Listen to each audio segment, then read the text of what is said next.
This is said they were hoping I'd be here today. See the expression on my face. It's true. Yes. And we said that you can always chat offline. I'm gonna watch it. I haven't yet, but I'm gonna watch it just so I can. You tell them I left so my blood pressure would stay under control. I did mention this morning, Representative Burt Gregg is not going to be with us this morning. He's our designated absent farm day. So make sure you're on the list if you want to be out tomorrow, Friday. Yeah, I might be tomorrow. Well, it depends what's coming in. So we've got three things to go over. One is Steve Doynell has joined us and he's going to be going over very quickly, I think, giving us an update on legislation that we passed last year in our last year's version of miscellaneous ag bill. Then we're going to take a look at some of the changes that are being contemplated in the other body in the Senate for H484. That's the miscellaneous ag bill that we passed and sent with the beneficial substance changes. And then we're going to spend a little time before lunch on a bill that's not in our committee, but is of interest to us, agricultural labor workforce. With our own Representative Supernant as the sponsor of that bill. So she's going to speak to that. And it will be on the floor at 1. I think we've got not a long agenda on the floor today, but we won't be back after. Now, I should, though, immediately add the caveat that this time of year, anything can change at any moment. For example, if S124, which is in Environment Committee, should pass out, then we might want to quickly take a look at that because it would be maybe moving quickly. I don't think that's going to happen today, but if it does, just be aware that we might come back here briefly for a straw poll or conversation. How is Heather a reporter of a bill that's not? She should probably be described as the sponsor rather than the reporter. Yes. Yes. Good point. All right. Shall we have Steve come up and?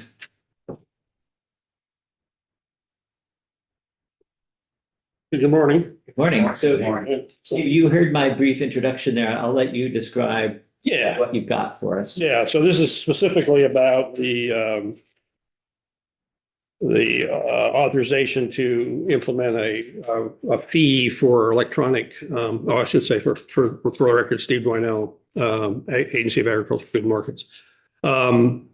Yes, it's authorization to collect a fee to provide for electronic providing exams electronically as opposed to in person. Currently, all the pesticide certification exams have to be taken in person, which means our staff has to administer them. Like right now across the street, we've got 2 staff who are, could be doing other things that are administering exams to about 12 people. So that'll be today. And then once a month, we rotate it around the state and we have our field agents sit in and administer exams, and that takes them out of the field for a day. So what we wanted to do, or what we want to do is provide the opportunity for folks who want to take the pesticide certification exam to do it online. And there's a company, we went through the process of an RFP and awarded a contract to a company called Everblue, and they provide electronic exams all over the country. We went through the RFP process and all that. And the way the system's set up is we don't collect the fee for the exam. So nothing comes to the agency for the RFP allows the contract allows Everblue to collect a fee of $60 to administer the online exam. If folks want to do that, we'll still provide free in-person exams. But the number of folks selecting that will go down because it's expensive to do an in-person exam for the people who want to take it. So like if they're trying to get a job in Burlington working for a pest control company, they have to drive to Montpelier, and take a day out of their work to take the exam. If it's online, it'll be available, anytime. And it'll save the company's money because typically they have to pay the person to go take the exam, they have to pay their travel and everything. So it'll be a net cost savings for a lot of companies. So a year ago, in the technical bill, the agency requested that we put in a couple of lines of statute. I think it was pretty straightforward change authorizing this new online Right. approach to testing. And we may have, so there's the conversation we're having this morning is the result of a report that Ways and Means received. Right. That I guess the legislature asked for as part of that bill last year. Right. And I guess we did not ask the report to come to us. I don't know whether that was intentional. It might have been something Ways and Means added to the bill. Could be. Yeah, but in any case, Ways and Means reached out to me and said that they're tied up with other bills, and would we have a chance to just hear about the report? Okay. So that's, I think, why we asked you in today, Steve. Yeah. Okay. And that, certainly appreciate the opportunity to talk about it. We're pretty excited about providing this opportunity for folks to take the exam. The contract's not in place yet. We had, because it involves an online testing system, it had to go through the Agency of Digital Services, and they've got a whole protocol they have to follow. And we've done all that. It's been reviewed by their process. As of today, it's sitting in the, I guess, the commissioner of ADS waiting for their signature. When we get that signature, then we can send it to Everblue and they can sign it. So, basically any minute now, we'll get the contract started. Representative O'Brien, question? This is for certified This is for- applicators of pesticides? Yeah, so in order to, so I think you're familiar with the fact that we register pesticides in different categories. We have A, B, and C. A is restricted, either they're federally restricted or state restricted. In order to purchase and use a Class A pesticide, you have to be certified. You have to pass an examination. Or if you're a commercial applicator, if you're applying pesticides on someone else's property, even if it's a general use pesticide, you have to be certified. So these are the examinations. We have 25 different examinations for different categories of pesticide use. Whether you're like Richard, being a farmer, Right. or you're doing rodenticides. Right. Exactly. So mine's private. Yeah. If you have a private applicator's license, right. I can't go spray you. I'm gonna spray. Right. Representative Moore? Do you see any drawbacks to going this route? I think it'll be no, I think it's going to be a real benefit. And most other states have it already. In most states, you can take the exam online. This is, it's so convenient. And the system that Everblue uses is, it's it's AI proctored with human review. So when you're online taking the exam, there's a camera watching you. And if you turn around and go reach for something, and it goes, wait a minute, you can't look on your phone or use a reference book. You have to just take the exam. How is it set up that one prepares for this exam? University of Vermont has classes, online classes that you can take. You sign up, I think they cost $40 and you take the exam, or you can buy the manual and review the manual. So, And does one have to be associated with a company or own a farm or anything? Or could I just walk in, take the test? you could, yeah, you could study and take the exam. There is one other little element of this, which will probably come back next year and ask for some changes. There's currently a provision that restricts the ability to take the exam a second time or a third time. Like if you fail it the first time, you have to wait. I think initially you have to wait a week to take it the second time, but if you fail the second time, you have to wait a year. Take it a third time, which is just really, punitive, I think. I mean, obviously you want some time in there, but, essentially it puts, people can't work.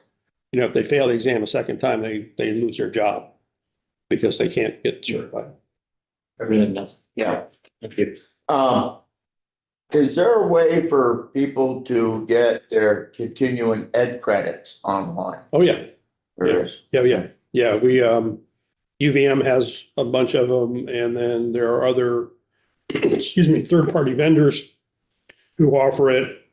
And all the online, or excuse me, all the continuing education credits have to be approved by the agency. So we have a staff person, that's what she's full-time, is develop these exams, make sure they're being administered correctly or administer them. And then anybody who's applying to provide continuing education credits, they have to provide, a set of information on what's covered, who's providing it and everything. And then she either approves them or doesn't. Yeah, so for the benefit of the committee, when you get a license, it's good for 5 years. For the private applicator, yeah. Private applicator, Yeah, 5 years, yeah, and you have to get 25 credits. right. You have to take continuing education in order to renew. To stay renewed, otherwise you retake. You have to. Retake. Now, what is it for a commercial? I don't know applicator? that offhand. It might be 5 years too, I'm not sure. And this is typical of this side of the business. You have the manuals, you have your labels. If you're not sure, everything you need when you buy herbicide or pesticide is then on the label or in a booklet attached to the chemical you're using, and it tells you exactly how to do it. Right, and we are constantly reminding people whenever we, to always read the label. Because labels change, and so you need to read the label pretty much every time you use the product because the labels change. And there's revisions there. Representative O'Brien? Steve, so if Representative Nelson or, farmer with a private license or Representative Morgan, just, citizen thinking maybe I want to get into extermination. Right. And they both pass the test, is there more that the agent? Yeah, they also have, you have to become a licensed company also. Okay. And there's a fee and, you can start a pesticide company as long as you have certified applicators on staff. You have to have certified applicators, as you. There's no fee for that. I'm sorry, I don't know the answer to that. If there's a fee, it's minimal. Yeah. And how many in the state of just overall certified applicants that you have? Sorry, I didn't bring that number with me, but it's in the thousands. Yeah, yes.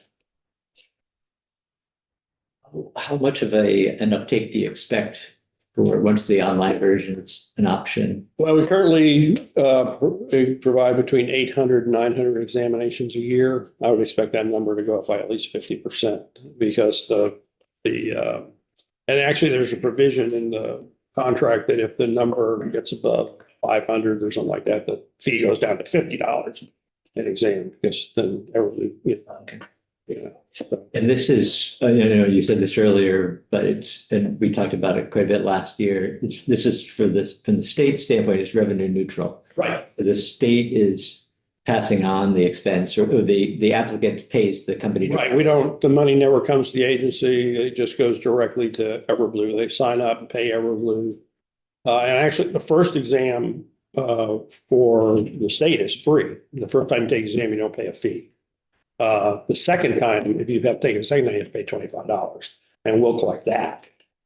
If you don't pass the first time. If you don't pass the first time. How, just since we're talking about people who don't pass the first time, how often does that happen? Yeah, I don't know that number either. So. I'm wondering how challenging that. Yeah, I think, I don't know. Most people pass it on the first take. Depending on the exam, between 50 and 100 questions or multiple choice questions, and they're standardized. The other advantage of the Everblue system is there'll be a question bank.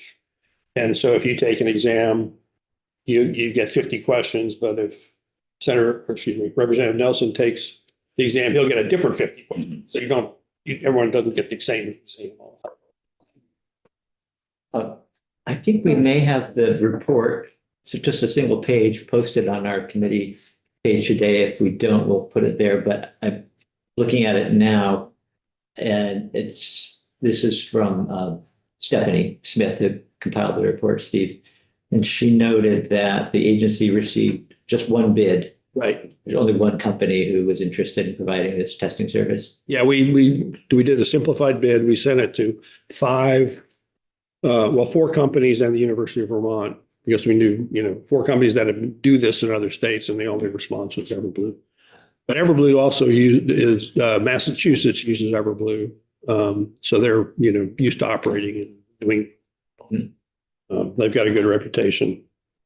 I'll get back to, I'll send you an email with the number of applicators by category and then the percent of passing. Get that information for you. I don't have it on top of my head. I'm surprised that there are 25 different exams. How Well, because we have different categories of pesticide use. There's what's called the core exam, which is just general pesticide safety and label comprehension. And then depending on the type of pest management you're doing. So if you're agriculture, animal, food facility, structural, you might take more than one as a. Oh, yeah, you have to take more than one. Yeah, You okay. have to take 2. You have to take the core. Everybody takes the core.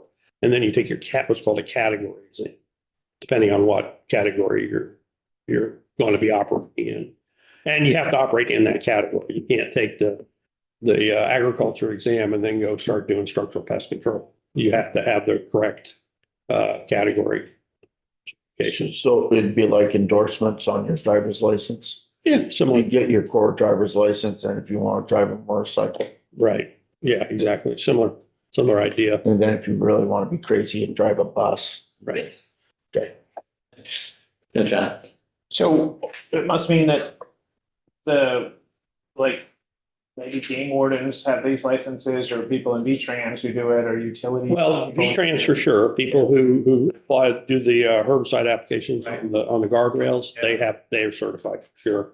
We have a right of way category, so railroads and electrical companies who maintain right of ways, they have a category. Also, I should mention, we're kind of unique. The Vermont's kind of unique too, is we also require the folks who sell pesticides have to pass an examination too. So if you sell a restricted pesticide or a category B pesticide, you have to have passed the exam. And that includes online retailers. So that's one of the advantages of this also is, so like there's a company called Do Your Own Pest Control. You may get advertisements for them, you see them all the time, but anyway, they provide, you can buy pesticides from them online and they'll deliver them to you. We require them to be licensed in Vermont to do that. And in order to sell certain pesticides, they have to have passed an exam. So what says that, they have had to come to Vermont, fly into Vermont, take the exam in order to be able to provide those pesticides. But this will allow them to do it online. Do this conform with like EPA and USDA? Yes. Okay. Yeah, in order to, well, first of all, states under FIFRA, under the pesticide law, this national pesticide law, states have primacy for certification training. States are the only ones who can do it. But we have to have a plan approved by EPA in order to do it, which we do. So we just revised our certification training plan and EPA approved it.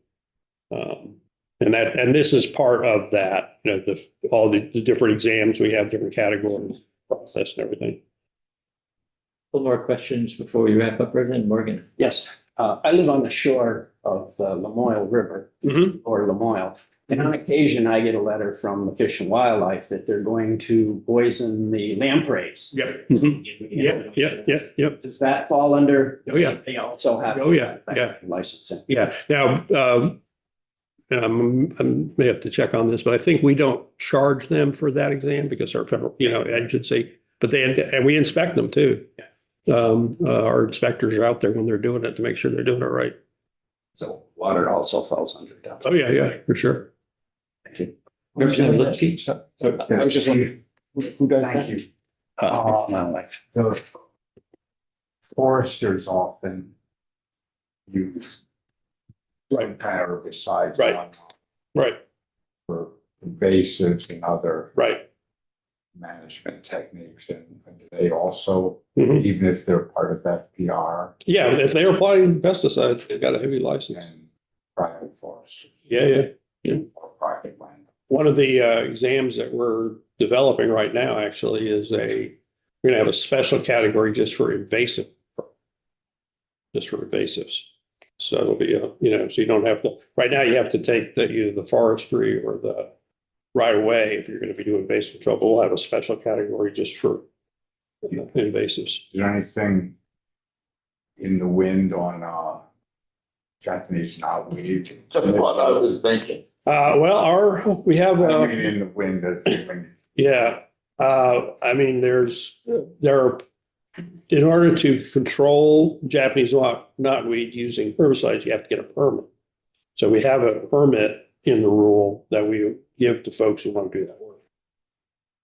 and is it just momentary, or does it mitigate the spread or the life of it? I just don't know enough about it. I know it's a major pest. We have a couple of folks in the division who are, very familiar with it. They come in and testify if you're interested in what's going on.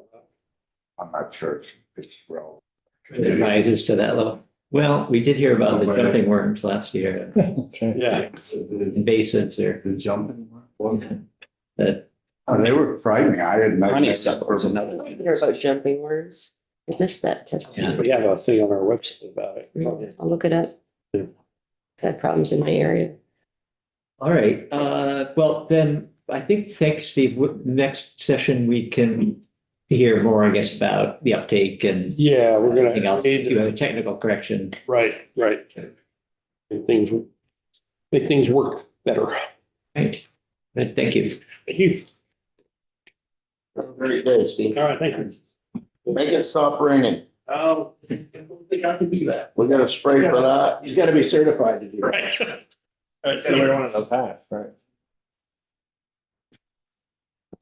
All right, yeah, I meant to ask, what do those employees do when they're not administering the exams? Oh.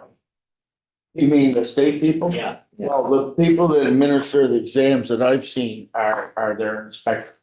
Okay, And they're very good at what they do. And they go through and they administer the exam. And then you get a chance to meet people that will be inspecting you. Mhm.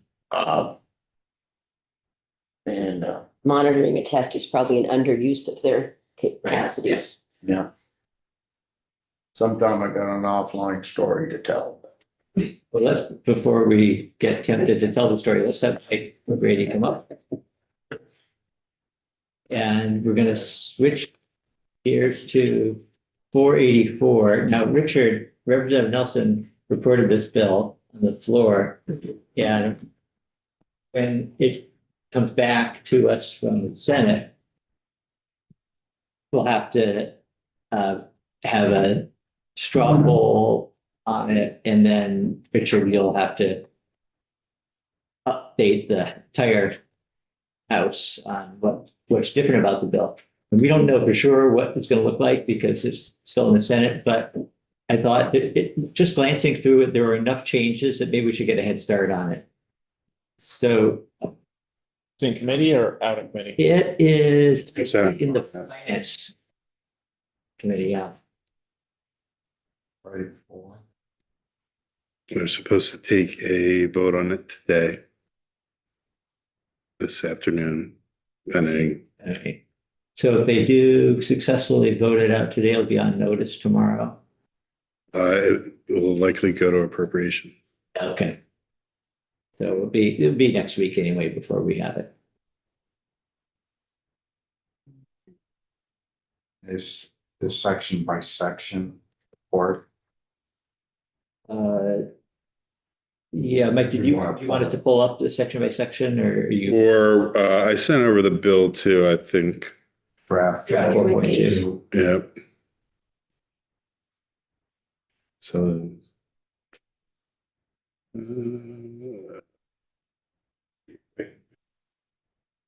4.2 p.m.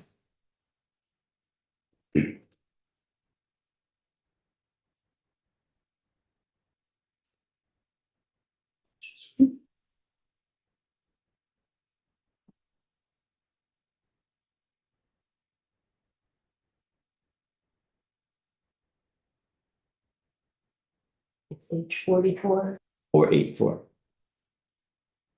Oh, what's this? It's the last.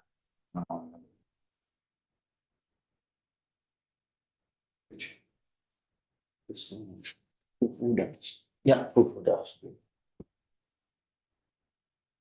Apical. What is FUFO? Is it a personal plan or a all the. Okay. Do you want me to focus on the differences? Yeah, were there any changes to the beneficial substance section? None at all. So that is the first 22 pages.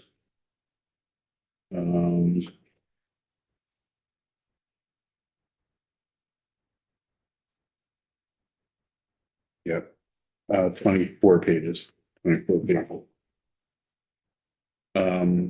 And so then you get to provision related to the disposal of waste pesticides. There's a pesticide special fund that's created and capitalized with the registration fees that persons who are selling pesticides in the state are required to pay each year. And you'll see it's $200 for each product, 185 of that goes into the special fund, 15 goes into the Ag Water Quality Special Fund. Well, the pesticide special fund, one of the requirements for its use is it is supposed to be used for the control and disposition disposal of waste pesticides. And that effectively means that they have to work with the solid waste management entities because the solid waste management entities collect household hazardous waste. Pesticides are household hazardous waste.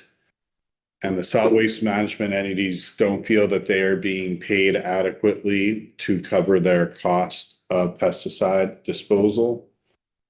And what is being proposed that industry, the agency, and the solid waste management entities all agreed to is that there would be an additional $50 per product registration fee that would go into the special pesticide special fund for the purpose of meeting the requirements of 929A6. That's the requirement to collect waste pesticides. And this additional fee is going to be collected until there's an EPR program that fully funds collection of obsolete and unwanted pesticides. And then in section 3, there's a study, A&R, in consultation with DEC, studies options for sustainable funding to reimburse the solid waste management entities for costs of collection and disposal of unwanted or obsolete pesticides at municipal hazardous waste collection programs and events. The costs to be reimbursed include all prorated costs. Whenever the SWMEs want reimbursement, they list all of the things that they want.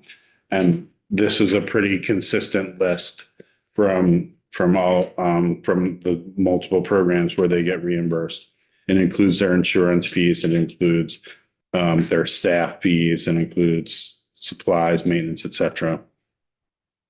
And then the agency reports back to you December 15th It includes a recommended funding mechanism that will cover the cost of collecting all unwanted pesticides through the municipal collection program.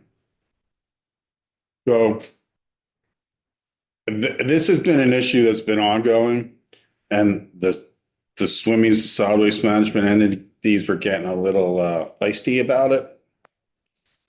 And so this, with all the parties involved and agreeing, that's all I guess I can say right now. So there isn't any, if we take testimony, we're not going to hear anybody objecting to Well, this. the one thing you'll probably hear is how does this fee that's now $250 per product compare to other states?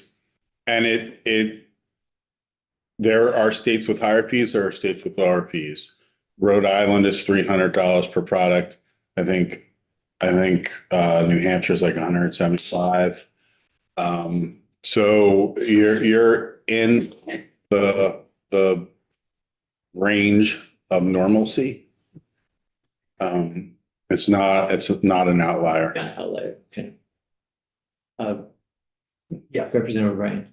Mike, does FIFRA have rules for all the solid waste management districts as how to dispose of all these various pesticides? FIFRA doesn't. The hazardous waste laws, both at the federal and state level, because most pesticides are hazardous material. Even though they are excluded from the definition of hazardous material, their disposition has to be managed as a hazardous material. Because they are literally allowed to be land applied to do what they are supposed to do. Do they go to Coventry? No, they go, I'm saying that most hazardous material you cannot release to the ground or soil or water, etc. Pesticides obviously are released to the ground, soil and water because that's what they're intended to be used for. But when they're going to be disposed of, they have to be treated as basically as hazardous waste. Incinerated or? There are hazardous waste management facilities that have multiple ways of management. There's some incineration, but largely no, it's storage. Area for people. Processing, some of it is recycled. Just solid waste management districts. Is that what we're talking about? Yeah, they're not all districts though, so they call themselves the solid waste management entities. Entities, okay. And there are across the state, they tend, some of them are countywide, maybe larger than a county. So all towns are supposed to have a solid waste management plan, but they are allowed to form intermunicipal districts for meeting the state requirements for solid waste management. And most of them do. There are, I don't know how many there are anymore. There used to be the rogue towns. And Derby used to. You looked right at you. and Rogue, you said. the rogues did not comply. And it was it usually was those towns that were close to the New Hampshire border that had managed their waste through contracts with New Hampshire haulers and disposed. But the agency has clamped down on the rogues. But yes, if you are a municipality and you want to do it yourself, you can, like Burlington, Middlebury, there are a couple of other. Otherwise, you can join an intermunicipal district. Some of them are called districts, some of them are called unions, some of them are called partners. And they work together to meet the state requirements for solid waste management. And if you have, I'll get to you in a second. So, and if this is about pesticide disposal, this new section 2 and then section 3. So if as a consumer, if you've got extra pesticide that you want to get rid of, you don't just take it and throw it in with your regular household trash. So there's a category of waste called household hazardous waste. And household hazardous waste, the solid waste management entities are required to either have a permanent collection site for that or to have 2 or more events per year for the collection of household hazardous waste. And that's where you're supposed to take your obsolete or unwanted or waste pesticides. And that's where the issue occurs. It's the Agency of Ag through the pesticide registration fees is supposed to be paying for the disposition of those unwanted pesticides that the SWMEs collect, but they're not covering all the costs. And the SWMEs, when they have to pass costs on that they don't want to pass on to their citizen members through the tax rates, they get a little upset. And so they've been upset about this issue for a little bit, and they've finally found a resolution. Representative Nelson. Yeah, so, your pesticide question almost sounded like a herbicide question with the big totes all get sent back to the manufacturer. The smaller containers are triple rinsed and whatnot. We have a standard we have to follow. This is more for your, I believe more for your household pesticide raid. This isn't about commercial and agricultural or forestry or the utility lines. They all manage their waste product and their waste containers with their suppliers mainly. So Richard wouldn't show up with 2 tons of unused treated article seeds for one of those SWMEs. Well, that's technically not a pesticide. Okay. Pretty good article. But when you throw your can of Raid in a trash can, it does end up in front of my house. You mean in Coventry? In Coventry.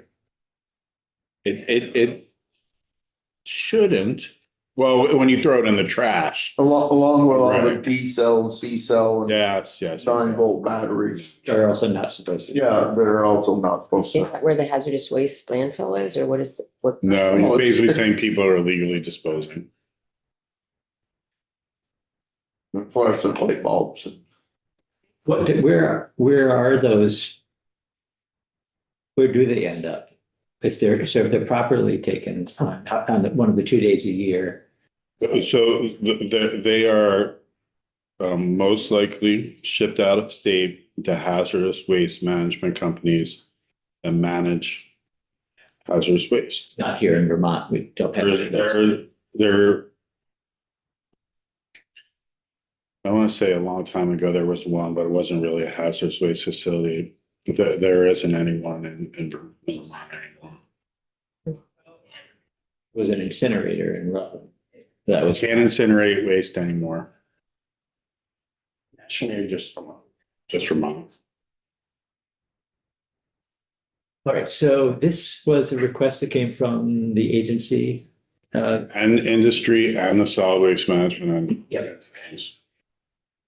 So that's section 2, and then the study. 3. Yeah. Representative Bonson. Has Ways and Means looked at this yet, since it's gonna have this adjustment? Do we know how they feel about this? I don't think that they have gotten it yet because it's still in Senate Finance. Okay. Senate Finance did not have a problem with it, but. So you all have heard about the 3-acre stormwater permit, and you all know that it applies to some of the ag fairs, and you know that most of those ag fairs that it applies to are working towards compliance. But that the Rutland Fair, the state fair, has unique site constraints which prevent it from doing what would be required under the stormwater management manual.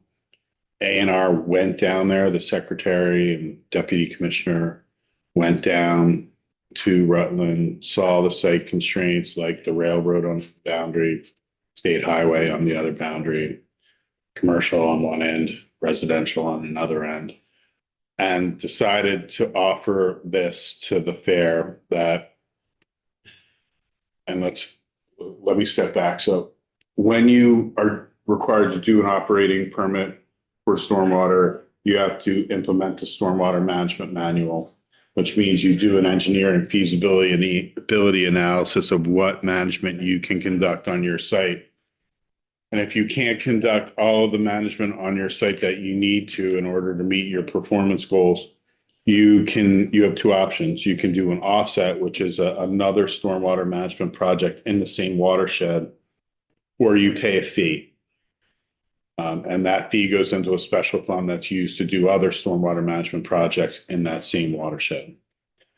So what this is saying is that the fair, Rutland Fair, needs to do that engineering feasibility analysis, needs to do what they can on site, but then they will not be required to do an offset or pay a stormwater impact fee beyond what they can do on site. They also have a stream that flows down through that too, don't they? Yes, and that's part of the discussion. That stream is actually a impaired water. And that's subject to a Rutland MS4 TMDL. And that's part of the issue that would come up, and that's also a site constraint for them. You don't, because there's overlapping jurisdictional permits. And so this, I think, is offered by A&R as a compromise. The fair is not exempt. It will still need to manage stormwater, but its site constraints are acknowledged, and it will not have to pay the extra fee or do the extra project to meet the performance measure. Is that right? Like, was there consideration of a carve out for all the ag fairs? There was at one point a total exemption from 3 acre for all ag fairs. A&R did not support that. That's all it is. Was that exemption in statute? It was proposed to be in statute. Proposed, okay. So what will be required then of the fair? They won't have to pay a fee, but they still will have to do what they can. And do what they can.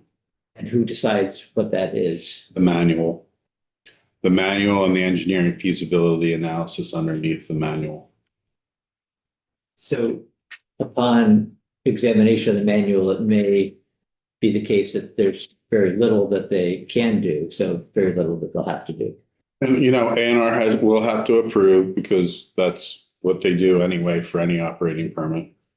That will not be special about approving what their engineering feasibility analysis says. And that will be it.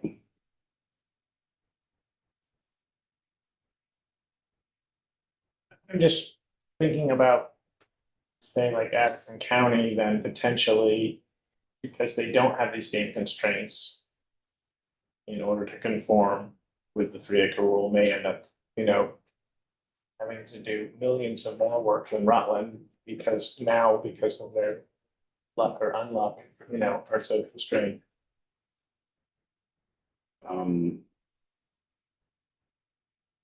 I maybe.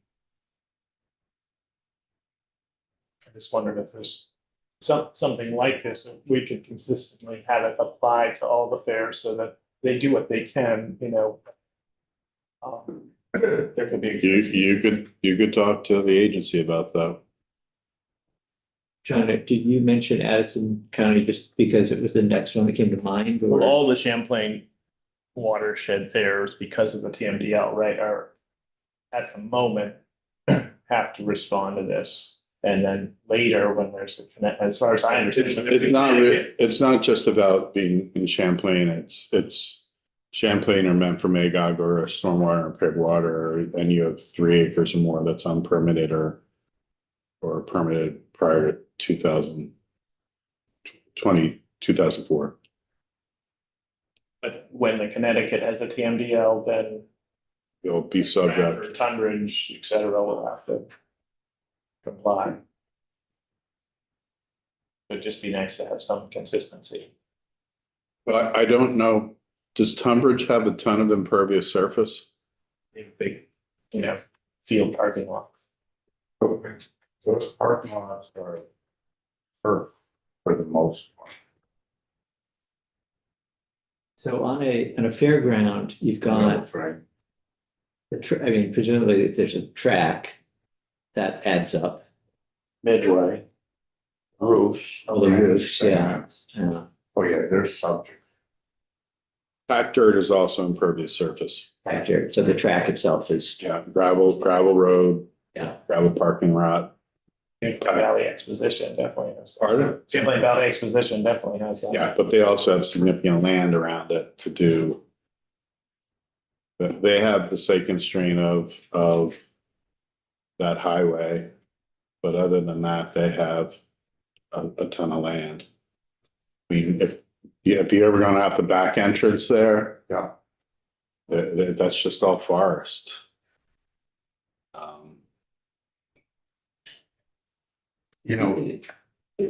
go ahead. Just Rutland is an urban fair setting.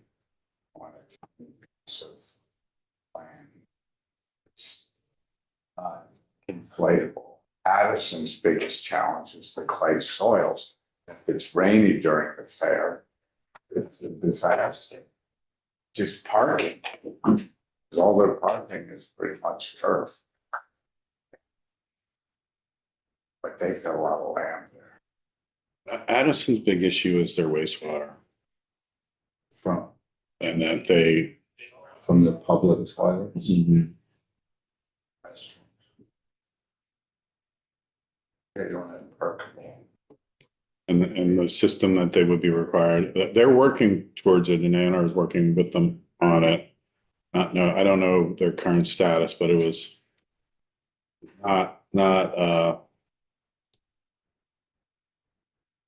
we're not getting along for a little bit, especially when Terry's wife was doing it. What's the status in general of the 3 acre stormwater requirements? So timing wise. Page 481. Which you will, if you haven't already approved the Senate proposal, you will soon. It pushes out the date for compliance in Champlain, Memphremagog, and stormwater and impaired waters until 2030, to 2028, sorry. And then in the other waters, it's 2032 or until, 2038. Or until a TMDL is required in that watershed.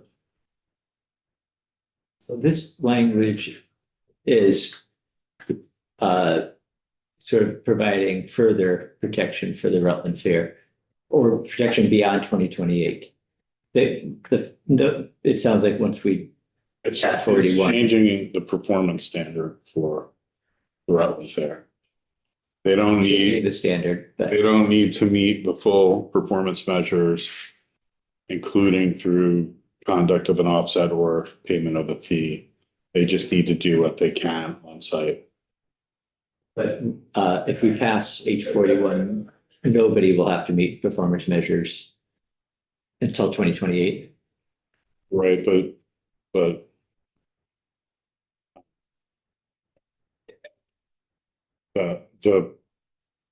it was already required by 2023. So this is not a 5-year extension, it's more of a 3-year extension, and Champlain and Memphremagog. Hopefully the majority of people that are subject to it are working towards it.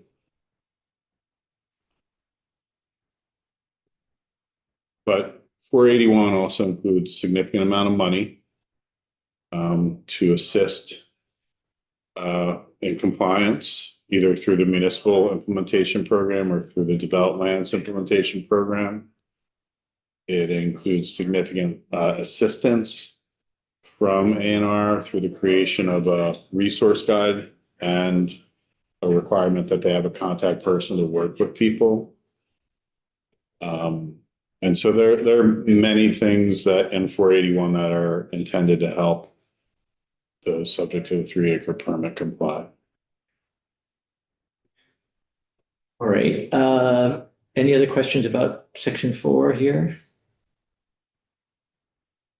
Are there other carve outs for specific sites? Not, you know, agricultural, but just sort of similar to this? Not specific sites. The agency did identify at the very beginning parcels subject to the permit that they wanted to assist, including schools. And they worked to get all schools that were subject to it. I think all schools are in their program. It's called Green Schools, and are going to all comply and have most, if not all, of their costs paid for. 90%. 90%, was it? Yeah, if you sign up and do a environmental course at the school,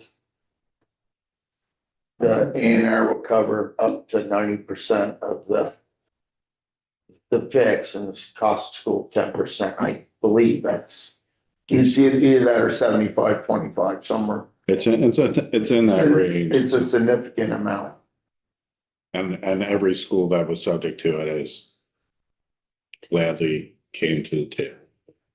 Representative Boston. Yeah, can I ask a question? So this is related, but not exactly to this bill, but to the issue of schools and the 3-acre rule. I actually know a school in Windham County, a high school, that wanted to build a greenhouse on their property. And they were told you can't build a single thing of any size that has a roof because it would violate the 3-acre rule.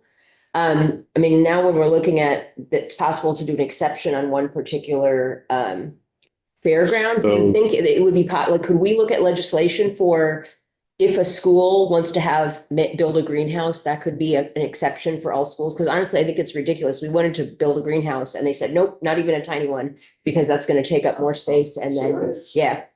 So one of the ways that people have been told that they can comply with the 3-acre rule is to not have 3 acres. So if you don't have 3 acres of impervious surface, you don't need the permit. And if you're right at the threshold, building anything more will take you over that threshold and would require retrofitting of the rest of your impervious surface. So I guess my question would just be, do you think if they have schools as like a designated target area, do you think there'd be any flexibility on a limited basis? Like any school that wants to build a greenhouse could have a 6 by. It's not about the greenhouse, it's about building impervious surface that exceeds the 3-acre threshold. I think maybe you're asking a policy question that we would have to look. Yeah, I mean, we could certainly look at it. It's not just schools, it's churches, it's commercial development. They've all been told if you stay under 3 acres, you don't need the permit. And so they are managing their properties, their parcels in that way to stay under 3 acres. So they don't incur the cost of compliance. Yeah. What I'm thinking of, I think, is already more than 3 acres. That's fine. We can talk about it later. But if it's already more than 3 acres, then it's already under the permit and they should already be getting A&R assistance. So. I'll talk to you after. Okay, let's move on then, I guess, to section 5.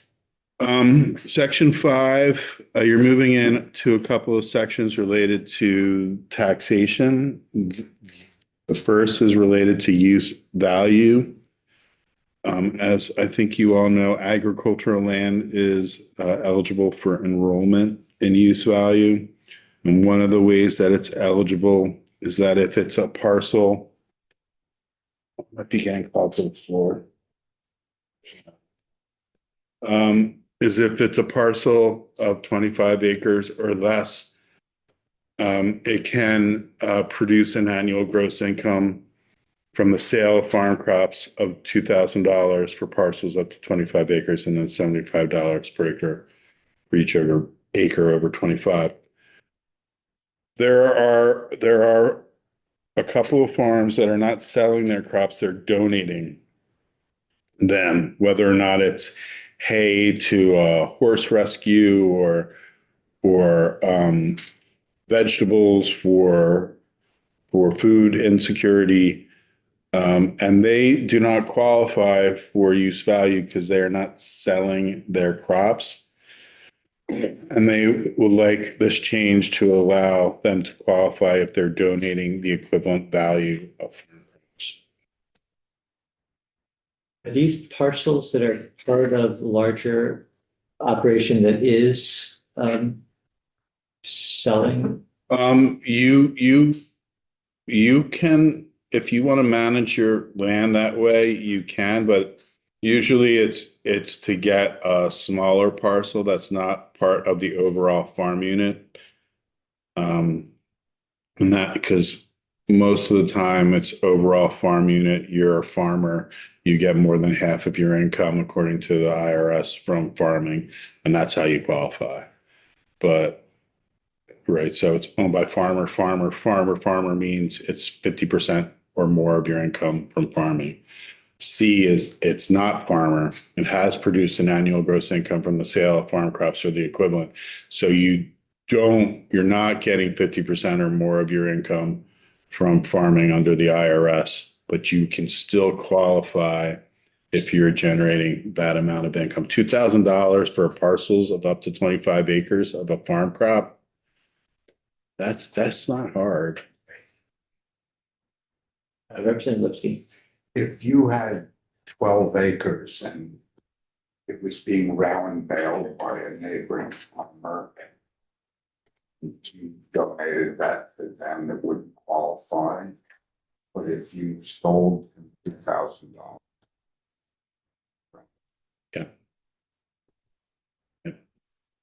Did the Senate committee hear directly from landowners? Yes. At least one that I know of. To just say, I think if you had 12 acres and it was round baled for a farmer that qualifies as a farmer, it's a moot point. This is more for, like I said, a horse rescue, which are not for farmers, or donating veggies or whatever to people, because you're donating, you're not receiving an income. And veggies, going to consumers. So it's just, the donated value is worth $2,000 or more. There are people right now that they're not a farmer, but they have 25 acres or less, and they lease that land to a farmer for hay, for pasture. That qualifies. That qualifies. And so now instead of having to lease it to someone, you can say, I'm going to donate my hay or my crops to someone when it has a value of $2,000 or more and qualify. So that might be a landowner who simply wants to keep their land open and says to a neighbor, you can have the hay if you cut it for me a few times a year. Potentially. But right now, that landowner, under that arrangement, that landowner couldn't qualify. That would not be a sale. I mean, you could probably manage that if you wanted to. Making a distinction, this proposed language doesn't distinguish between donating to a 501c3 versus to a neighbor. Yeah, okay. John? So what if you are a 501c3? Because like Paul Ralston was Paul Ralston is the one that is looking for this. He was the one that requested the language and that Senate Agriculture took testimony from. And his farm had some special tax designation, right? It's a, Well, they're incorporated in a way that they're not seeking to, they're not for profit. It doesn't mean not for profits can't make a profit, but they're not supposed to be managed for the way that a corporation is to maximize profit. and like Shelburne Farms might be, I don't know, I mean, Shelburne Farms is also a nonprofit, but I think they have a slightly different organizational structure because of their membership. But just in general though, like entities like that have not been able to be in current use. No, I think it doesn't, I can't say that for certain. Some of them probably could qualify. I mean, the parcel of land in which the cow barn at Shelburne Farms and the pasture that they use for those cows likely is in current use because they're selling that product to the restaurant, which is probably underneath a different corporate structure. At least that's what I would have done.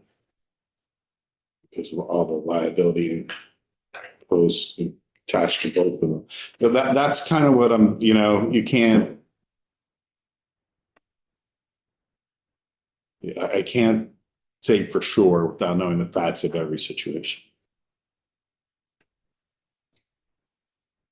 Okay. And the next is about your taxable income underneath the Vermont income tax. These are just two categories that would not be considered taxable income for the purpose of paying your Vermont income tax. The first would be the amount of any net farm profit, provided the taxpayer's net farm profit during the taxable year did not exceed $10,000. And then notwithstanding subdivision 2, which is the provision that capital gains income is going to be part of your adjustable gross income, adjusted net capital gain income from the sale of real estate as part of a farming operation, provided the buyer continued using the real estate as part of the farming operation, which are related to the seller, a blood marriage, civil union, or adoption, or the buyer was an employee of the farming operation for a minimum of 10 years. So these are things that are not going to be considered part of your adjusted gross income for determining your taxable income in Vermont.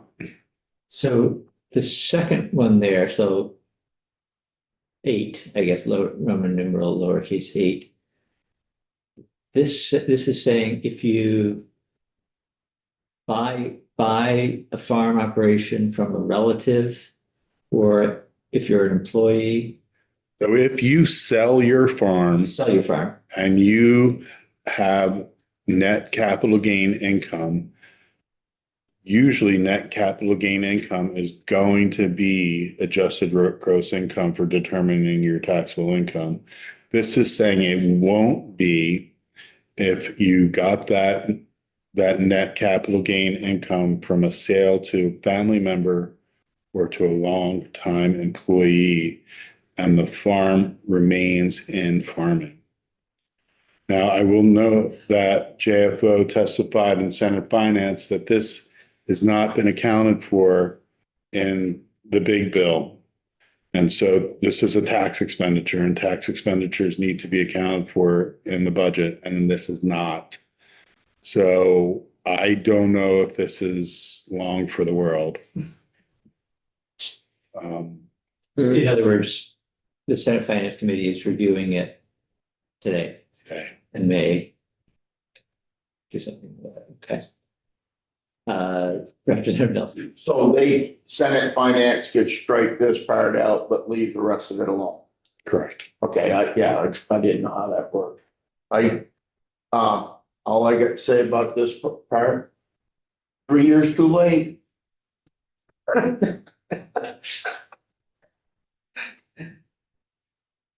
So that's the bill. Okay. Now, John, you had a hand up. Yeah. This is different though than IRS, right? It doesn't conform with. Is this a state taxable income yet? Now, your taxable income is based on your adjusted gross income, and your adjusted gross income is depending on how you file, dependent on your federal filing. So, this language sounds like did not come from Richard. It doesn't benefit him. Did we know where? So this is a little different from a technical change that was in the first part of the bill of this technical correction. This is something with big policy implications. So where did this language come from? It came from an advocate that was seeking these provisions. I mean, I think we'll need to, if we wanted to, if it's still in the bill, we can figure out who that person is, because we'll definitely need to take some testimony, I would say. But I think Emma Schultes was representing. okay. I was gonna just ask too, Mike, back in the section in the Rutland Fair section, section 4, there isn't a reference to the section of statute that this would be changing. Does that, where would this go? Or is this This is just session law. a session law, so it's okay. And for those of us who might not fully grasp the distinction between session law and something else. Well, codified law goes into the green books. Session law goes into, you don't have the white books. There's a couple of white books over here. Those I are- mean, they are white. They're the white books. The white books is everything that you pass in every single year. And that includes things like the big bill, the appropriations bill, which the appropriations bill largely is not going into the green book. And that's because it's limited in duration. The big bill has a section at the front that says this only applies to this fiscal year unless otherwise indicated. So most of the white books are things that the white book is everything. It's got everything that's in the codified law, but it has more than what's in the codified law. You generally use session law for temporary things of temporary duration or unique or individual application. So this is both temporary in duration and unique and individual application. Temporary in the sense that, Until 2028, this will apply, or until they comply with their permit. They Okay. can comply with it before 2028, then how would anybody know that? There's no date in there.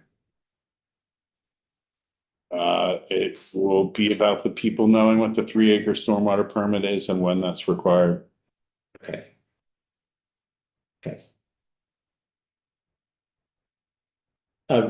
Well, we'll have another chance to look at this, and Richard, if you've got questions. As the floor reporter.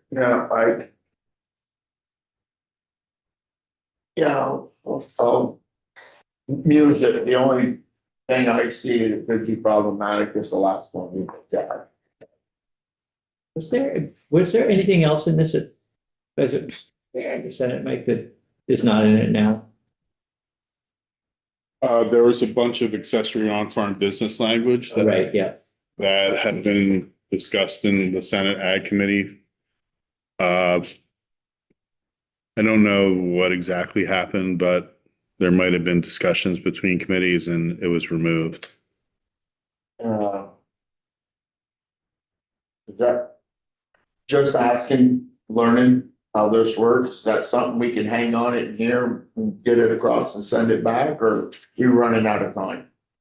Well, we are certainly we're getting close to running out of time. I will just note that it's the first year of a 2-year biennium, so anything that's here is still gonna be here when we come back in January. Yeah. Whatever it is.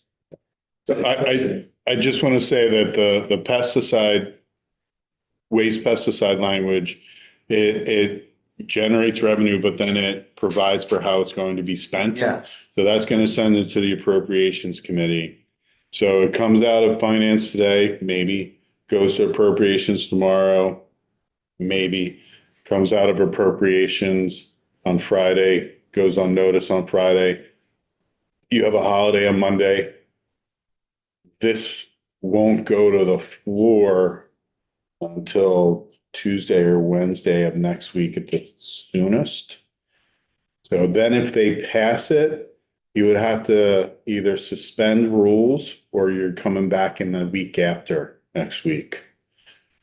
Right. So if you change it, it has to go back to them. And you still have the procedural rules requirements. You'll have to either suspend rules or you're gonna have to wait a day before it's sent. And so that's kind of the timing issues that you're running into right now, unless you come back in for a third week, which Might happen.